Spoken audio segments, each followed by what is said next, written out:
Along a small stretch of State Road 60 sits a special place in Black history. Follow the sounds of the tractors and the sweet aroma of strawberries and you'll find it. Bealsville.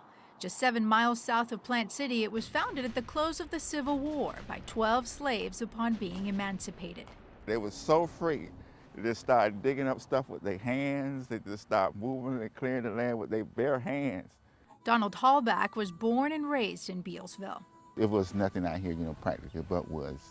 His family home built where in 1865, the newly freed slaves met to plan their future. This is the only place in America that actually really happened. That the Civil War, when they got free, they were truly free.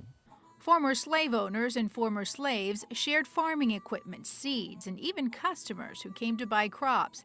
Alfred Beal, the town's namesake, planted the first orange seeds, starting a heritage still bearing fruit today. And my mother and those would work in the fields. She said they picked cotton, but I never remembered cotton here. 92-year-old Leola McDonald is the great-great-granddaughter of pioneer Ike Berry. The oral history of white and black families working together here passed on from one generation to another. At first they used to tell us, but we didn't pay many attention. But as you grow older, you begin to think the value of it. It meant something to you. These are some of the pictures that I have tried to reserve, and I cherish them quite a bit.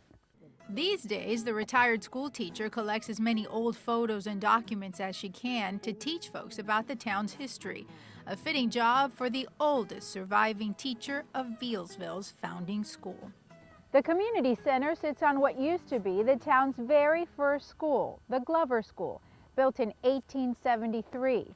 And more than 200 years later, the original schoolhouse of 3 rooms still stands. The school and Pine Hill Cemetery among the few original landmarks that remain. And while it's true the town has changed all around the graves of its founders, their spirit of reconciliation has not been forgotten.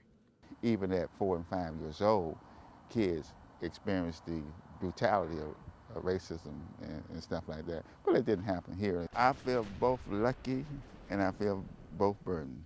Because I ask myself, well, what if I don't share this experience with the rest of the world? And so they do. With the internet, with public speaking, with love. With this Black History Month special report, I'm Lisa Campos, ABC Action News.